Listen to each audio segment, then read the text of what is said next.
Good morning from Brad at Parfait Parquet. So it's just gone midday. It's a nice cool day in the garden. So I thought I'd do this video outside because the sunshine has decided to give us all a break. Hopefully it has for you too. So today's little video is to explain a little bit about the change in Parfait Parquet, because a lot of people have been asking questions, a lot of new followers to the page about our services and what makes us different, as well as asking for the service, but trying to understand our company, or my company. So basically the company is run by myself and my wife Catherine. We run it from a farm in Vienne, which is about an hour from Poitiers, about 45 minutes from Poitiers, and we've been at the farm for 7 years, and we've been in France for just on 9 years this year. So originally when the company started, or when I first moved here, I was just making furniture. I was doing some small restoration projects, but nothing major, because it wasn't the main reason I moved to France. The change came when I saw what was happening with restoration projects for parquet and staircases, the standard, what was being done, and also the commitment level to the outcomes. And for me, I've always been about fine detail. So I decided that I would add to my métier, that I would start restoring parquet, because many people were asking me. I was being asked to come and look at projects and give my opinion on them. And I have to say that the quality and standard wasn't great. So that was just in my region.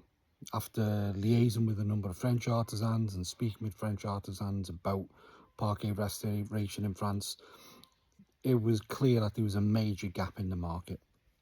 A lot of French artisans do not like to take on ancient floors. They do not like to take on ancient staircases. That's not for all, that's just a large majority. And I've always been about making sure that my services, no matter where I've lived in the world, are unique, and about a personal drive to do something different. That's what I enjoy, that's what I'm good at, is filling the niche and making sure that the standard that I work to is different from anybody else, and making sure that the service provision I offer is different from anybody else. That's really important to me, because if you haven't got a unique selling point, then you're just like everybody else, and I don't fit into that regime. Never have done since I started business when I was young. So Parfait Parquet, why the name? So Parfait Parquet means the perfect floor. It was always difficult to consider the name change, because my name under Brad Quarless has been known in the UK, in the States, in Australia with different clients, and my brand has always been my name. So making that name change was kind of a difficult decision, because I had to balance it with, will my company lose its identity, or will I be creating another identity on top? So I decided to change the name because it's more relevant to our French clients. It's more relevant to the majority of my work, because I was doing 70% flooring, 80% in 2023. So that's when the name came change in 2023. Since then, the company has just kept on expanding.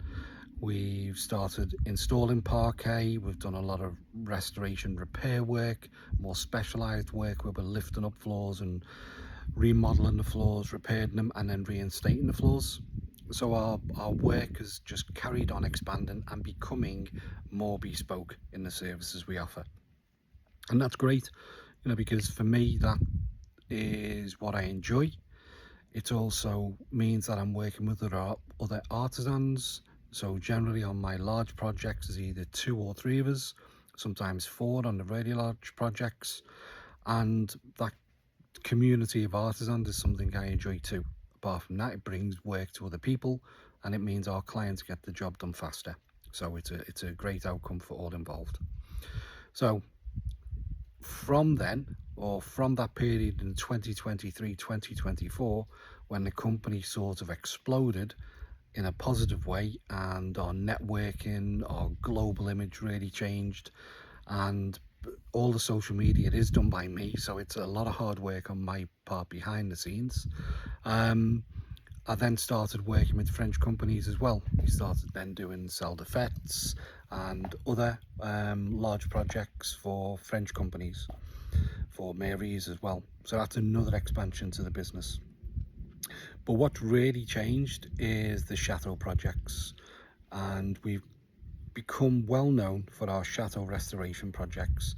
Now, a lot of that is down to the equipment that I carry, but also the understanding of chateaus. I've spent a lot of time researching chateaus. I've spent a lot of time gaining an understanding of the elements and the working style that's required under Bâtiment de France for some of the projects that I've worked on under Bâtiment de France. There's very strict rules and regulations to this work, and the most important one for me is being correctly insured. So I have decennal insurance. I have done for the past 5 years. 0 claims on it because I do things correct. But the chateau work's been a real pleasure because I love to travel. So I get to travel in my job all the time. Now, some artisans don't like to travel, but for me, it's a pleasure. I get to meet new people, see new parts of France, and enjoy projects at a distance. Sometimes my family will come along, so it's great for them too. And that means that the company then gets its sort of awareness in different areas of France too. So a lot in the south of France, in the Dordogne, further over to the Alps border, and we have worked in the French Alps as well on 3-4 projects now. So that means that we are traveling, we're sort of increasing the kilometerage for the vehicle each year, but our name and our brand and the quality of what we do has increased. So that's a little bit about how we changed. Now, I still make furniture, but I don't get that much time in this workshop, which is a shame because I've invested a lot of money into that building. But that's all about to change slowly, because it's like a sailing boat. You can't navigate a sharp turn without knocking something over. And for me, you've got a plan ahead. I have a 3-year plan, and I'm always developing that plan for my business so that the boat sails steady and true. It's not defined by the clients, it's not defined by the weather, it's defined by me. And that's really important because as the captain of the business, I've got to make sure that I know where I'm going and how I'm going to reach that goal and when I'm going to reach each stage. So the chateau side of things has helped me transition to open another page, and that page will be called Chateau Renovation, and that will be starting up for the autumn of 2025, and that will be a separate element to the business.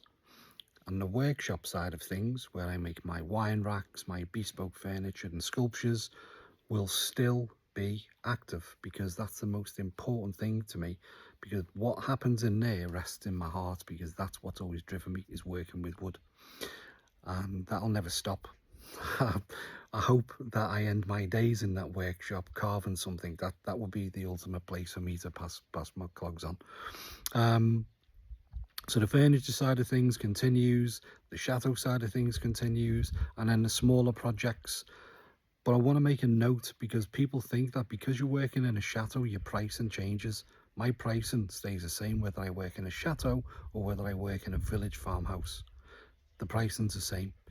The project defines the price, but the price for the standard parquet is the same.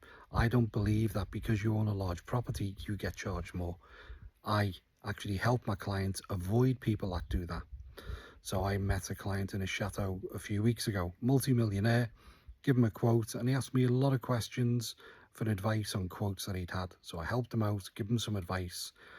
And one example of that advice was he was given a quote to remove 6 square meters of asbestos from his chateau, and the quote he was given was €104,000.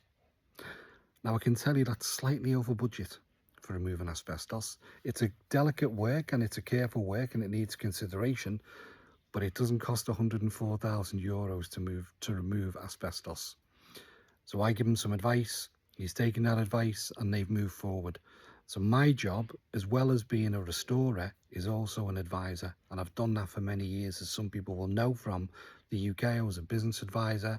I've always worked in communities. I've always been part of business networking, and that's another part of the element of why I know what I'm doing, because I enjoy engaging with people. It helps you reflect on your business as well as others. And a lot of people forget that giving advice should always be reflectionary. If you're giving advice to somebody, it should be because you're thinking about your own business at the same time. And if you're not, I really advise that you should be, because you will find that your business will develop itself because you are always thinking about your motivation to improve, your motivation to engage, and your motivation to provide a better service. So if someone says business isn't going well, you can adapt and think about your own business and how you can encourage people to develop their business based on how you're developing yours. Even if it's a completely different field, there's certain elements that work. So that's a little bit more about me as Brad, my business, my motivation, my ethics, and what drives me. And generally what drives me is an interesting project with a challenge. I would say that because of that, that's why a lot of artisans that refuse projects and then offered them, because they see it as too much of a challenge. It's too much of a headache.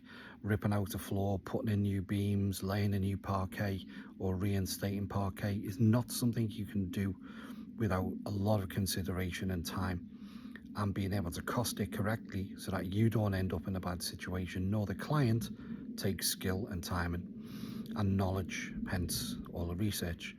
So I hope that helps you understand a little bit about me, a little bit about the company and where the company's going.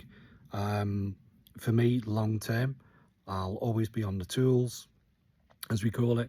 I'm always developing the equipment that I use in the van.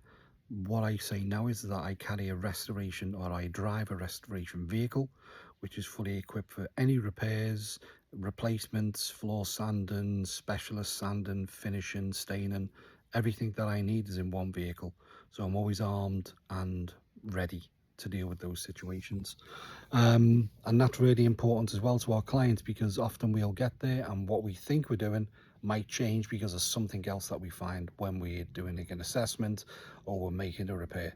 Often one repair leads to another, or it leads to a bigger repair because of issues with older properties. And the other piece of advice I wanted to give, which is that my assessments that I offer are all about helping you save money prior to a purchase, because a lot of people don't consider their flooring budget when they're buying a property.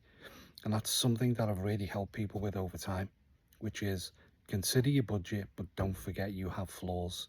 We all have a floor to walk on, hopefully. And if it's a wooden floor, you really need to think about that floor and the budget to restore it, whether it be me or another company, as part of your overall renovation budget. So that's one piece of advice, sideline off what this video post is for. So I will leave you to your lunch. I'm going to go and have mine, and I will say thank you for watching, and please ask any questions, and hope you found this video interesting. I don't sort of practice for videos. I just speak from the heart and say it as it is. If I feel inspired to do one, then I will make a video, but I don't edit them, because I don't believe that these conversations need to be edited. If you want to get to know me and my dyslexic mind, then this is how you get to know me and my dyslexic mind. Thanks for watching.